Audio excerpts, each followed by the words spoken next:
Buenos días. La clase que vamos a dar hoy es de farmacología adrenérgica, a continuación de lo que ustedes ya vieron de farmacología colinérgica. Vamos a repasar un poco, aunque ustedes ya lo deben recordar, de anato, de fisio, pero vamos a recordar un poco en qué consistía el sistema nervioso autónomo. Recuerdan que estaba constituido por un sistema parasimpático y un sistema simpático, donde el componente eferente del sistema simpático se originaba en los cuerpos neuronales que estaban localizados en la columna intermedio lateral de la médula espinal, que iba desde el segmento, desde el octavo segmento cervical hasta el segundo segmento lumbar. Recuerdan que estaba constituido por una fibra preganglionar y una fibra postganglionar, que es la que constituye el nervio somático. Y esta fibra o el soma de la neurona ganglionar simpática podía encontrarse más o menos alejado de la médula.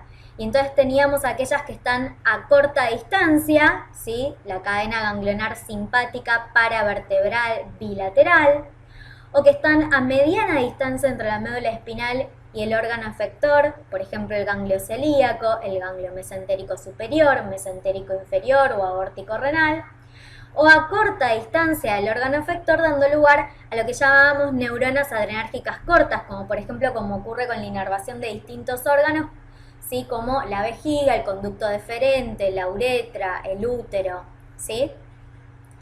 Bien.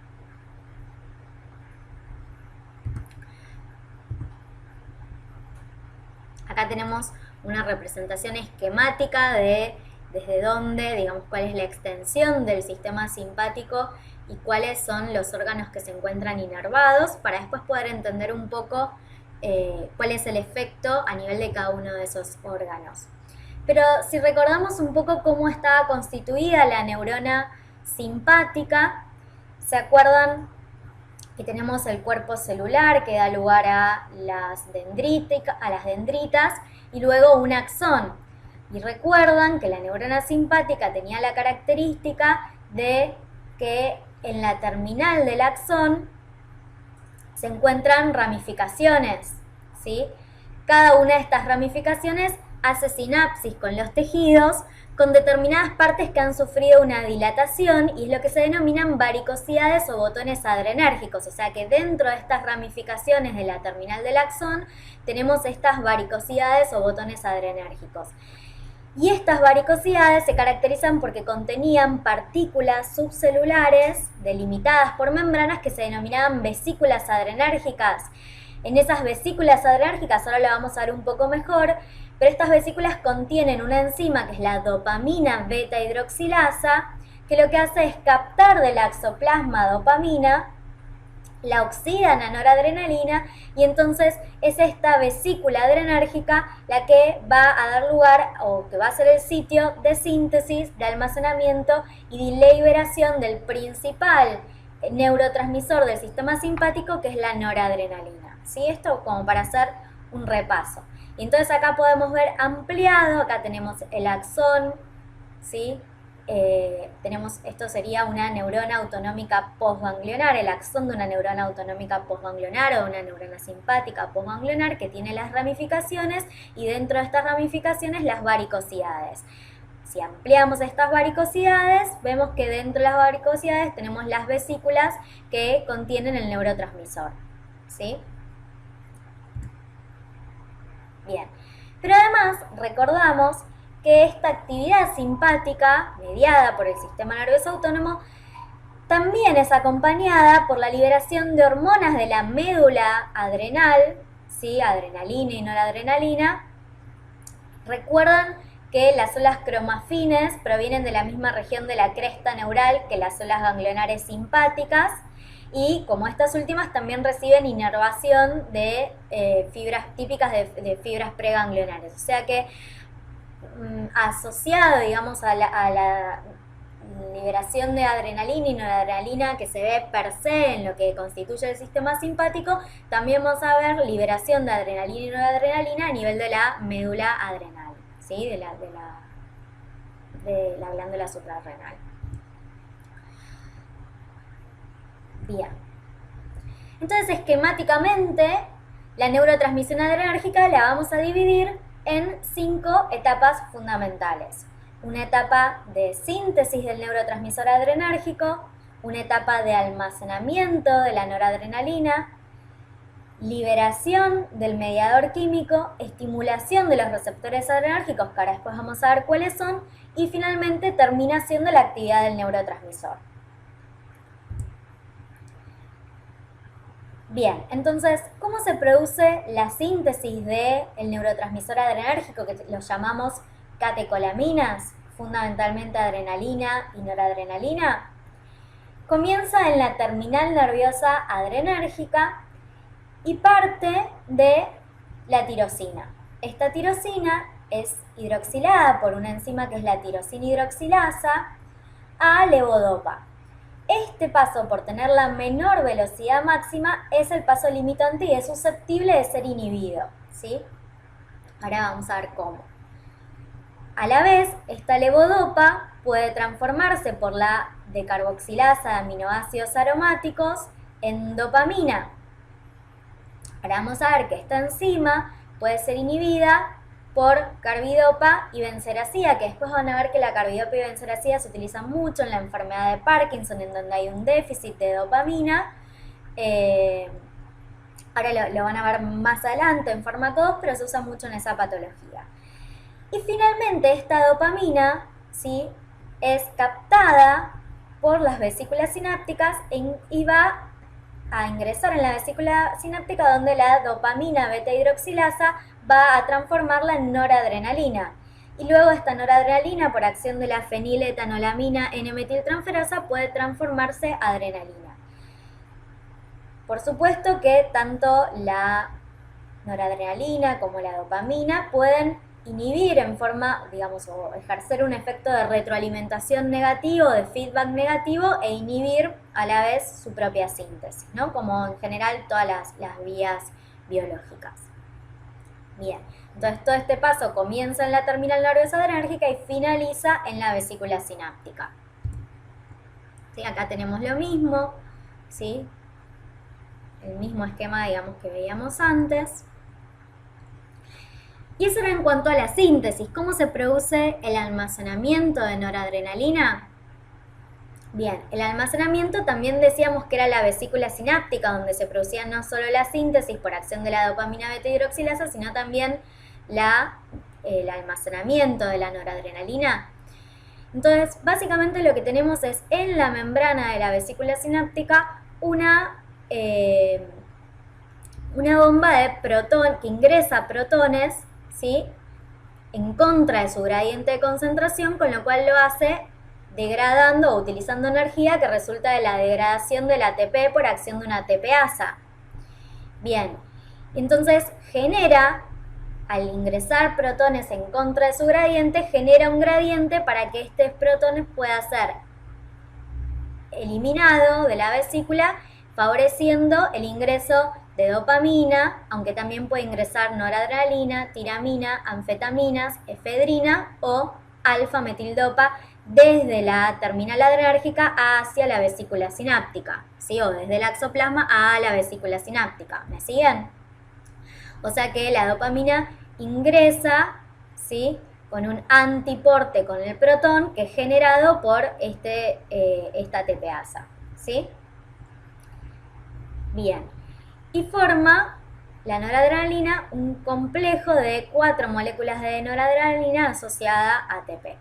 Esta ATPasa puede ser inhibida por la reserpina y la guanitina, que en definitiva, al inhibir el ingreso de protones, también va a estar inhibiendo la entrada de dopamina. Bien, ¿cómo se regula la liberación de noradrenalina? Hasta acá vimos síntesis, vimos cómo se almacenaba la noradrenalina, todo esto ocurría en las vesículas, y ahora vamos a ver cómo ocurre la liberación. Y en este sentido tenemos distintos receptores presinápticos o también llamados autorreceptores, ¿sí? Que van a estar en la terminal adrenérgica o en la fibra postganglionar y que son sensibles a la concentración de aminas en el espacio sináptico, ¿sí? Entonces vamos a tener receptores, ¿sí? Que inhiben la liberación de noradrenalina desde la vesícula sináptica, como son receptores muscarínicos, ¿sí? Que responden a acetilcolina, receptores opioides, ¿sí? Que responden a los opiáceos, a prostaglandinas, pero fundamentalmente el que quiero que recuerden es este autorreceptor de acá o receptor presináptico, que es el receptor alfa-2 presináptico. Este receptor alfa-2 presináptico, que tiene como agonista selectivo a la clonidina y como antagonista selectivo a la yoimbina y a la mianserina, es susceptible de inhibir la liberación de noradrenalina y por lo tanto de alguna manera inhibir a nivel central la liberación de noradrenalina, ¿sí? O inhibir a nivel central el tono simpático, ¿sí? Disminuir el tono simpático.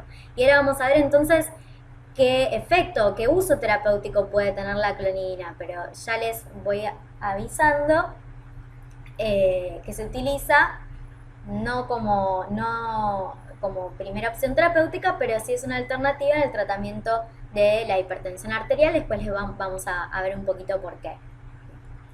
En cambio, estimulan la liberación presináptica de noradrenalina o la liberación central de noradrenalina los agonistas beta-2 adrenérgicos como el isoproterenol y la adrenalina. Ahora esto lo vamos a ver un poco mejor, ¿sí? La acetilcolina actuando a través de receptores nicotínicos, ¿sí? Y la angiotensina 2 actuando a través de su receptor específico, que es el receptor de angiotensina 1 o el AT1.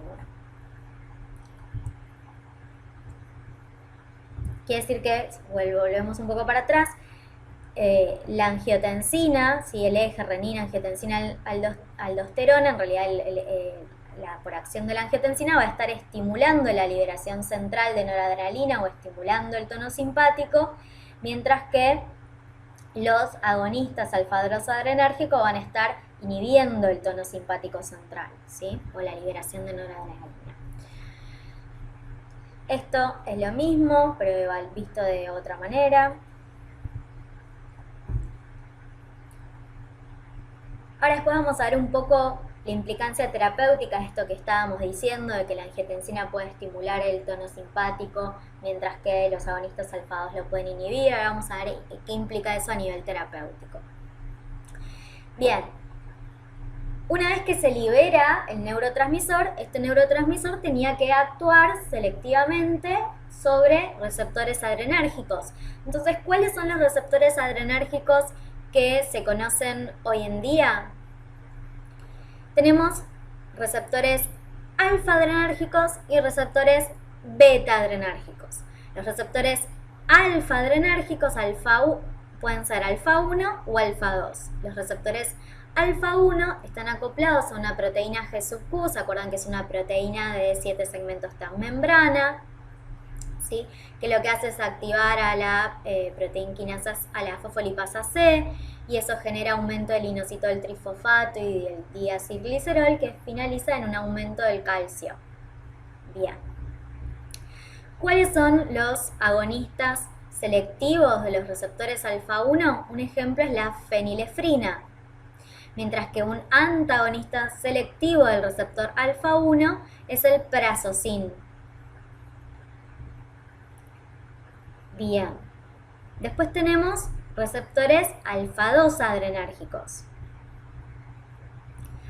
Estos receptores alfa-2 adrenérgicos están acoplados a una proteína G sub I, que lo que hace es inhibir adenilato ciclasa y cerrar canales de potasio. Y, como habíamos dicho antes, el agonista selectivo de los receptores alfa-2 es la clonidina y el antagonista selectivo es la yoimbina. Después habíamos hablado de los receptores beta. Tenemos receptores beta 1, beta 2 y beta 3. Los receptores beta 1 están asociados, esto pasa, digamos, con los tres receptores, tanto los beta 1 como los beta 2 como los beta 3, están asociados a una proteína G sub S. La proteína G-S estimula a la adenilato ciclasa, generando un aumento del AMP cíclico. El agonista selectivo del receptor beta 1 es, por ejemplo, la dobutamina, mientras que un antagonista de los receptores beta 1 pueden ser el propranolol, el atenolol, el carvedilol y el metoprolol. En realidad después, más adelante, cuando veamos beta bloqueantes y antagonistas de los receptores beta, vamos a hablar de de antagonistas que son cardioselectivos. Ahora después vamos a ver por qué se los llama cardioselectivos, pero les digo que son los que tienen selectividad por los receptores beta 1, como el atenolol, o el metoprolol, o el esmolol, y antagonistas beta-adrenérgicos que no son cardioselectivos, es decir, que tienen afinidad tanto por receptores beta 1 como por receptores beta 2, ¿sí? Como por ejemplo el propranolol. El propranolol es un antagonista beta-adrenérgico que no es cardioselectivo o no tiene selectividad por el receptor beta 1, sino que es antagonista con igual selectividad tanto por el receptor beta 1 como por el beta 2. Y después más adelante vamos a explicar un poco qué implica que un beta bloqueante sea selectivo beta 1 o que sea antagonista beta 1 y beta 2. Ahora después, más adelante, vamos a explicar un poquito de eso. Y el agonista selectivo del receptor beta 2 es, por ejemplo, el procaterol. Y de los receptores beta 3, el agonista selectivo es el BRL 26830 y el antagonista, como dijimos, el propranolol, que no es selectivo. Puede afectar o puede ser antagonista tanto beta 1 como beta 2 como beta 3. Y esto es un poco lo que más nos tiene que interesar, y para explicar un poco el uso terapéutico de los agonistas o antagonistas adrenérgicos, es recordar un poco cómo es la distribución de los receptores adrenérgicos y cuál es su efecto fisiológico. Entonces, por ejemplo, empezamos a nivel de el ojo. En el ojo tenemos a nivel del músculo radial del iris, que se acuerdan que el músculo radial del iris, si uno estimulaba la contracción del músculo radial, lo que ocurría es que el músculo se contraía y al contraerse dilataba la pupila, ¿sí? Con lo cual, cuando a nivel de este músculo tenemos receptores alfa 1, entonces el agonismo sobre los receptores alfa 1 produce contracción del músculo radial del iris y en consecuencia midriasis. Entonces, una de las posibilidades cuando un paciente tiene que hacerse un fondo de ojo y no necesita dilatar la pupila, una alternativa es usar un agonista adrenérgico, ¿sí? Que ahora después lo vamos a ver.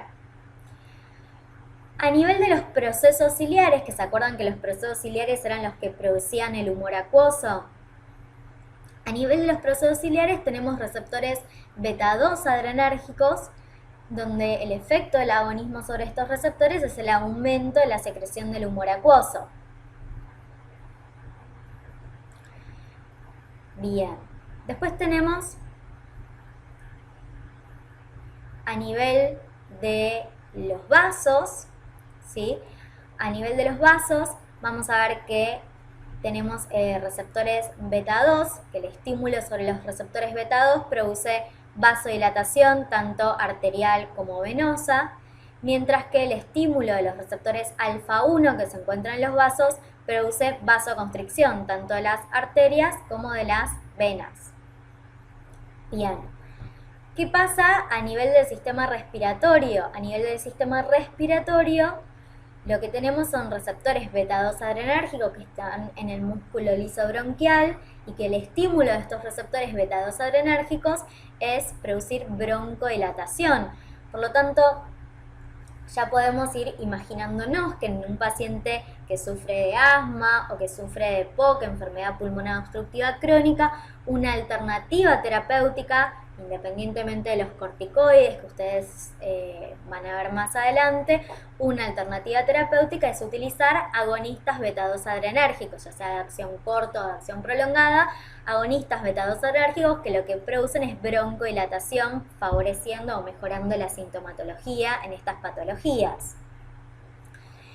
Bien.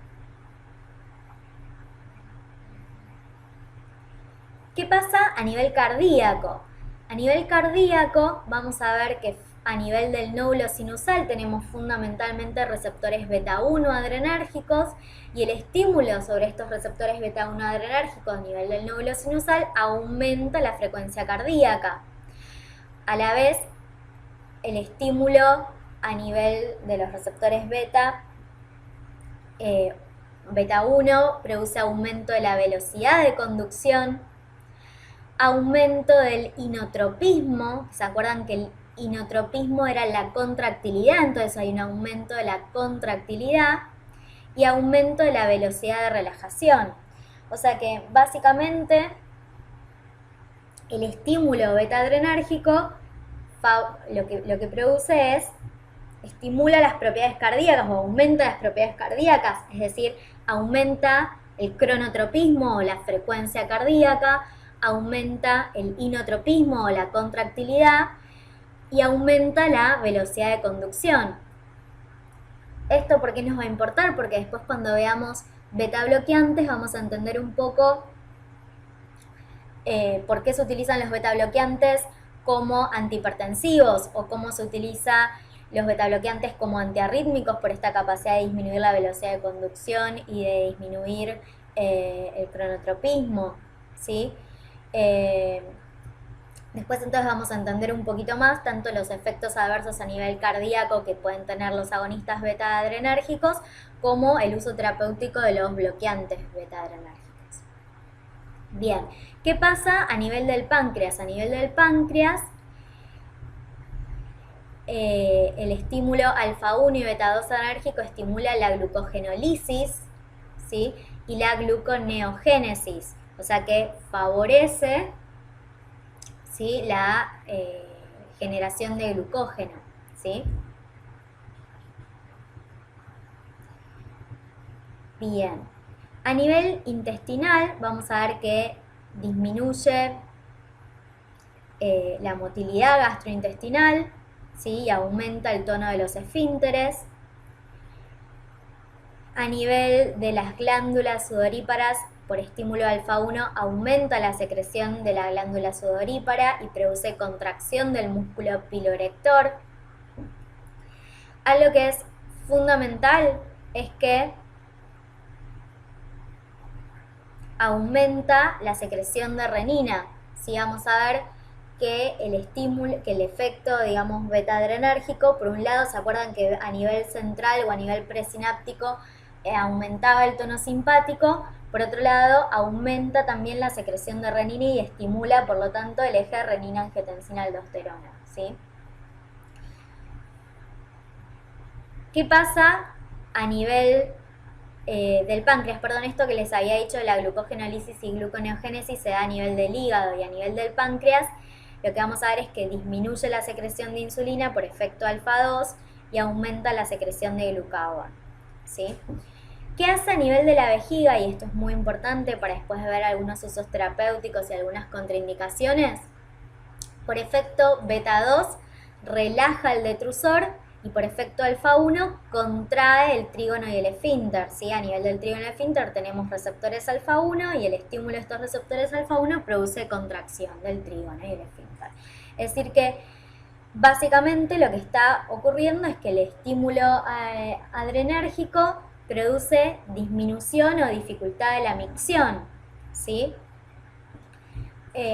Piensen básicamente que el tono simpático es el tono, digamos, que se activa o que aumenta ante situaciones de huida, de escape.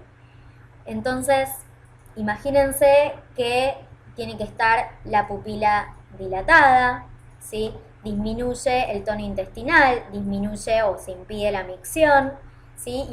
Y y estamos en alerta, entonces aumenta la frecuencia cardíaca, aumenta el inotropismo, esto nos permite aumentar el volumen minuto, ¿sí?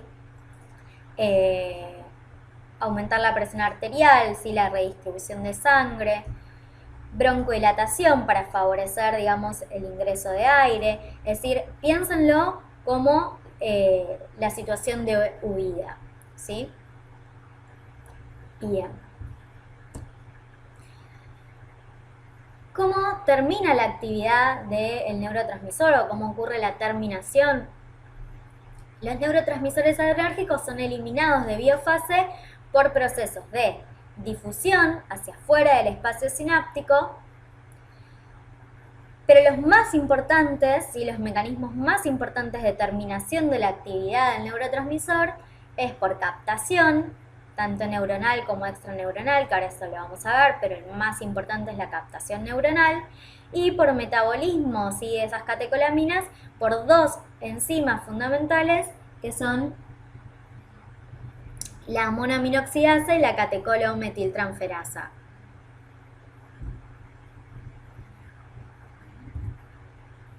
Entonces vamos a ver cómo es el proceso de captación neuronal de la noradrenalina. Bien, nosotros tenemos a nivel de la terminal nerviosa, ¿sí? Tenemos una bomba o un transportador de potasio y sodio, ¿sí? Que lo que hace es ingresar potasio en contra de su gradiente de concentración, ¿sí? Y sacar sodio. Esto lo hace utilizando energía, que es el producto de la degradación de ATP por una ATPasa, pero entonces lo que hace es generar un gradiente para que ingrese sodio a través de este simporte, que es un simporte de sodio y de noradrenalina, ¿sí? En este simporte no solamente puede ingresar noradrenalina, que esta noradrenalina estaría en la brecha sináptica, sino que también pueden entrar otras catecolaminas como la adrenalina y también puede ingresar tiramina, efedrina y anfetaminas. Este fenómeno de recaptación neuronal de noradrenalina puede ser inhibido por la cocaína, ¿sí? O por los antidepresivos tricíclicos. Entonces vamos a ver por qué decimos que la cocaína tiene un efecto simpático mimético. Porque al inhibir la captación de noradrenalina lo que está haciendo es aumentar la vida media de la noradrenalina en la brecha sináptica, ¿sí? Prolongar el efecto de la noradrenalina. Por eso decimos que tiene un efecto simpático mimético. Y ahora vamos a ver qué implicancia tiene aumentar la vía media de la noradrenalina en la brecha sináptica. Esta noradrenalina que ingresa puede ser o almacenada en las vesículas sinápticas o degradada por la monoaminoxidasa y así finaliza este proceso de captación neuronal, que es uno de los, digamos, de los fenómenos más importantes de terminación de la acción de este neurotransmisor. Y es un sistema de alta afinidad, pero es de baja capacidad.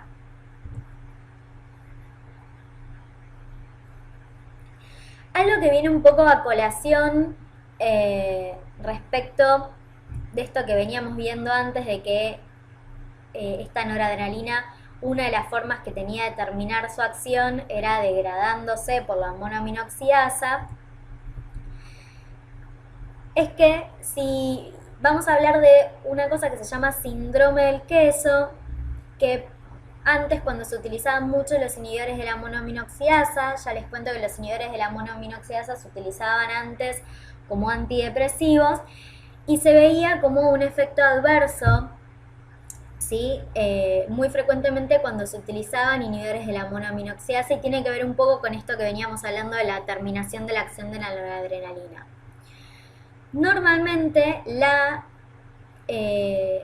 tirosina, ¿sí? Puede ser decarboxilada por la decarboxilasa de aminoácidos aromáticos a tiramina, y esta tiramina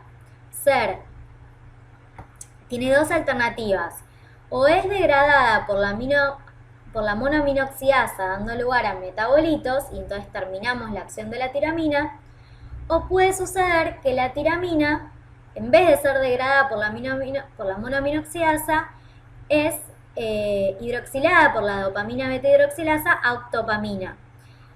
Entonces, digamos, estas son las dos vías alternativas que tiene la tiramina. En pacientes que estaban tratados con inhibidores de la monoaminoxidasa, cuando comían alguna comida que era rica en tiramina, por ejemplo, las carnes son ricas en tiramina, los quesos son ricos en tiramina, las bebidas alcohólicas, los vinos son ricos en tiramina, cuando comían, digamos, estas comidas y estaban inhibidos o estaban tratados con un inhibidor de la monoaminoxidasa, la tiramina no seguía este camino de inhibición, sino que era hidroxilado a octopamina. ¿Qué hacía esta octopamina? Mírenlo acá, entonces decíamos, la tiramina ingresa. Esta tiramina se transformaba en octopamina y la octopamina lo que hacía era ingresar en las vesículas sinápticas y desplazar a la noradrenalina, con lo cual lo que hacía era llevaba o sacaba noradrenalina a la brecha sináptica y entonces de alguna manera estaba aumentando la vida media de la noradrenalina en la brecha sináptica. ¿Esto a qué lleva? A lograr un efecto simpático, mimético, ¿sí? ¿Se acuerdan cuando vimos antes que la noradrenalina podía aumentar la frecuencia cardíaca y aumentar el inotropismo? Este aumento de la frecuencia cardíaca y el aumento del inotropismo genera aumento del volumen minuto y el aumento del volumen minuto genera aumento de la presión arterial. Entonces, una de las cosas que se veía en este síndrome del queso es que observaba un aumento de la presión arterial que podía evolucionar hacia una crisis o una emergencia hipertensiva, ¿sí? Entonces decimos que la octopamina funciona como un falso neurotransmisor porque en realidad no es un neurotransmisor per se porque no está actuando sobre los receptores beta o alfa adrenérgicos, sino que está desplazando la noradrenalina hacia la brecha sináptica y es la noradrenalina la que actúa como neurotransmisor. Bien, volviendo a la terminación de la acción de la noradrenalina, tenemos otra forma de captación, que es la captación extraneuronal, que es un sistema de baja afinidad y alta capacidad, que tiene poca importancia fisiológica en la degradación de catecolaminas provenientes de la brecha sináptica. No es inhibido por la cocaína, como si era la captación neuronal, y no desaparece por desnervación de estructuras periféricas. De todas maneras, como yo les contaba antes, digamos, la forma más importante, ¿sí?, de determinación de la acción, o una de las formas, es por captación neuronal. Bien, después teníamos otra manera de determinar la acción que era a través del metabolismo, ¿no?, de que estas catecolaminas sean metabolizadas. Y en este sentido tenemos a la monoaminoxidasa y a la catecolometiltransferasa. Fíjense, en el caso de la dopamina, la monoaminoxidasa la puede metabolizar a ácido dihidroxifenilacético y por acción de la catecolometiltransferasa transformarse en ácido homovanílico. Lo mismo pasa a través de esta vía, ¿sí? También, digamos, puede ser primero metabolizado por la catecolometiltransferasa a metoxitiramina y después por la monoaminoxidasa, pero siempre da lugar en forma final a ácido homovanílico. Y la noradrenalina, ya sea por la vía de la monoaminoxidasa o por la vía de la catecolometiltransferasa, va a terminar dando lugar a ácido vainillin-mandélico.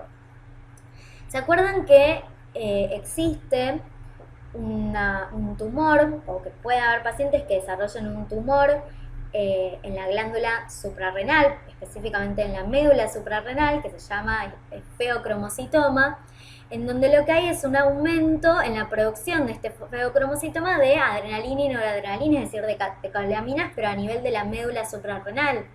Una de las formas de hacer diagnóstico de esta enfermedad del feocromocitoma es dosando los niveles de ácido vainillin-mandélico o homovanílico en orina, ¿sí? ¿Por qué? Porque si están aumentadas significa que hay un aumento en la liberación o en la producción de catecolaminas, por ejemplo, como decíamos, en esta patología que es el feocromocitoma, ¿sí? Bien. La catecolometiltransferasa, recuerden que es soluble, la monoaminoxidasa, que es mitocondrial, ¿sí? Y antes yo les hablé de la presencia de inhibidores de la monoaminoxidasa que se utilizaban antes como antidepresivos, hoy han sido reemplazados por antidepresivos de nueva generación, como son los inhibidores de la recaptación de serotonina, los inhibidores duales, pero se utilizaban como antidepresivos por esta capacidad que tenían de, digamos, aumentar o, digamos, disminuir la terminación de acción de noradrenalina, pensando en la teoría de que la depresión está asociada con un déficit de noradrenalina. Bien, en definitiva,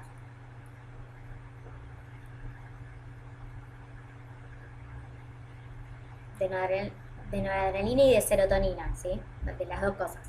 En definitiva, los principales tipos de monoaminoxidasa se designan como monoaminoxidasa de tipo A y monoaminoxidasa B, ¿sí? Estos básicamente se diferencian porque tienen distinta selectividad para degradar diversos sustratos y por sus inhibidores selectivos. Entonces, la monoaminoxidasa A preferentemente o tiene mayor selectividad por serotonina, adrenalina y noradrenalina, ¿sí? Y es inhibida irreversiblemente por la clorgilina y reversiblemente por la moclobemida. La monoaminoxidasa B degrada preferentemente, o sea, tiene mayor selectividad por la feniletilamina y es inhibida selectiva e irreversiblemente por la selegilina, ¿sí? Después van a ver también que estos inhibidores se utilizan mucho en la enfermedad de Parkinson, también lo van a ver en farmacología 2. Tanto la tiramina como la dopamina son sustratos de ambas formas de monoaminoxidasa, ¿sí? Tanto de la A como de la B. Bien.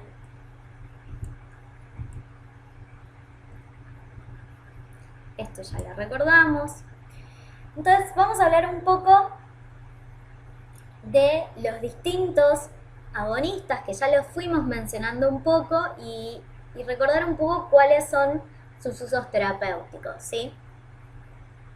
En principio, cuando hablamos de agonistas adrenérgicos, podemos hablar de que este agonismo puede ser un agonismo de acción directa, es decir, que los fármacos actúan directamente sobre su receptor, es decir, por acción directa sobre un receptor adrenérgico, como es el caso de la noradrenalina, la adrenalina o el isoproterenol, o pueden actuar por acción indirecta. ¿Qué quiere decir por acción indirecta? Que no es que actúan directamente sobre el receptor adrenérgico, sino que se incorporan a las terminales adrenérgicas periféricas por captación neuronal, ingresan a las vesículas sinápticas y desplazan a la noradrenalina almacenada, la cual difunde al espacio neuroefector, y es esa noradrenalina la que activa a los receptores postsinápticos correspondientes, como vimos el caso de la tiramina, ¿sí? Entonces la tiramina actúa por acción indirecta. Y después tenemos aquellos que actúan por acción mixta, es decir, tanto por acción indirecta, es decir, porque ingresan por captación neuronal y ingresan a las vesículas sinápticas donde desplazan a la noradrenalina hacia la brecha sináptica, sino también porque actúan directamente sobre los receptores adrenérgicos. Y eso es el caso de la anfetamina y la efedrina, por eso se dice que la anfetamina y la efedrina tienen un efecto simpático mimético, ¿sí? Bien.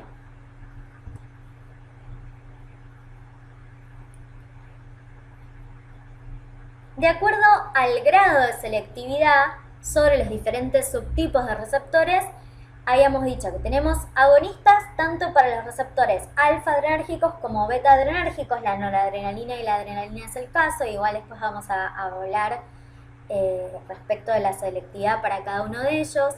La fenilefrina y la metoxamina son agonistas alfa-1 adrenérgicos selectivos, o sea, tienen selectividad por este receptor alfa-1. La fenilefrina van a ver que muchos descongestivos, ¿sí?, tienen la asociación, por ejemplo, de un antialérgico como puede ser desloratadina y fenilefrina, ¿sí? Básicamente por esta capacidad que tienen de producir vasoconstricción y de esa manera de ser descongestivos.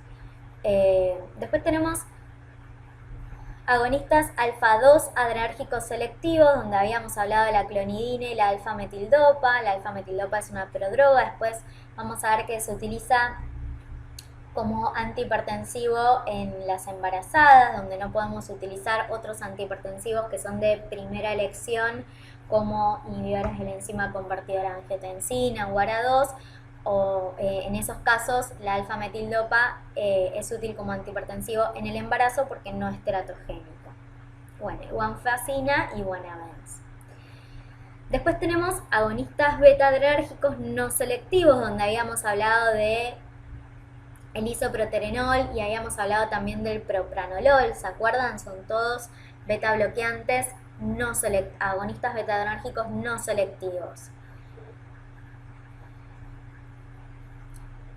Agonistas beta-1 adrenérgicos selectivos, por ejemplo, tenemos el prenalterol, y agonistas beta-2 adrenérgicos selectivos tenemos el... No, perdón, lo dije. Perdón. El isoproterenol es un agonista beta no selectivo. ¿Sí? Yo antes les hablé del propranolol. El propranolol, recuerden que es un beta bloqueante no selectivo. Estamos con los agonistas. Después, agonistas beta-1 adrenérgicos selectivos es el prenalterol. Y agonistas beta-2 adrenérgicos selectivos tenemos el salbutamol, el salmeterol, el fenoterol, que estos son los que se utilizan en qué patología. ¿Se acuerdan que habíamos dicho? En el asma o en la enfermedad pulmonar obstructiva crónica son de utilidad agonistas beta-2 adrenérgicos por esta capacidad que tenían de producir broncodilatación, por actuar a nivel de este receptor beta-2 adrenérgico del músculo liso bronquial. ¿Sí?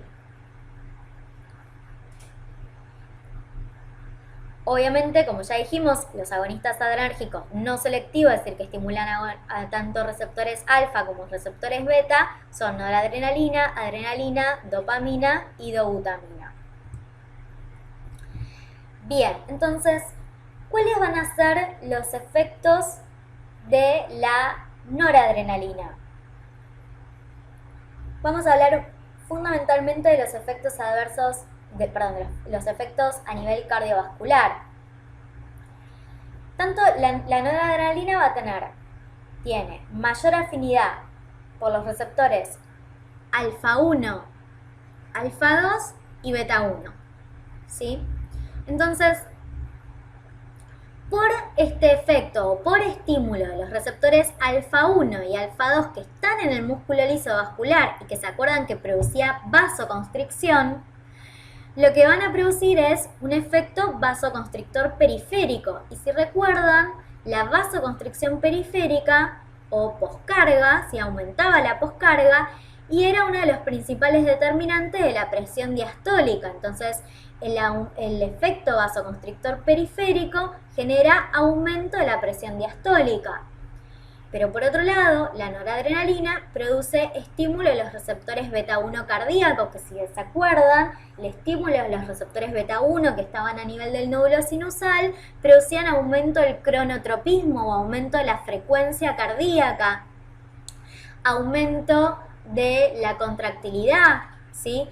Y tanto aumento de la contractilidad como aumento de la frecuencia cardíaca produce aumento del volumen minuto, y este aumento de volumen minuto genera aumento de la presión sistólica, ¿sí?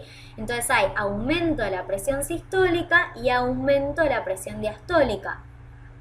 Bien, ahora nosotros habíamos dicho que por estímulo beta-1 a nivel del nódulo sinusal produciría aumento de la frecuencia cardíaca. Sin embargo, es importante aclarar que la intensa vasoconstricción periférica que produce por acción alfa-1 y alfa-2 a nivel del músculo liso vascular va a promover un significativo incremento reflejo de la actividad vagal, o sea, hay un aumento del tono vagal con descarga de acetilcolina sobre el nódulo sinusal que supera la acción directa taquicardizante de la noradrenalina sobre los receptores beta-1 a nivel del nódulo sinusal. Con lo cual, en definitiva, va a haber una disminución de la frecuencia cardíaca por este incremento de la actividad vagal. Entonces a nivel cardiovascular la noradrenalina produce aumento de la presión diastólica por este efecto vasoconstrictor periférico, aumento de la sistólica por aumento de la contractilidad y aumento del volumen minuto, pero disminución de la frecuencia cardíaca, ¿sí? Porque predomina este reflejo vagal, ¿sí? Por sobre el efecto taquicardizante directo que puede tener la noradrenalina sobre el nódulo sinusal. Bien. Algo importante, vuelvo un poco para atrás, algo importante para decir de la noradrenalina es que la noradrenalina carece de biodisponibilidad oral porque hay una gran eliminación presistémica por acción de las enzimas monoaminoxidasa y catecolometiltransferasa que están a nivel de la pared intestinal y en el hígado. O sea que si le diéramos por vía oral, habría una gran eliminación presistémica y prácticamente no tendríamos concentración o absorción oral, ¿sí?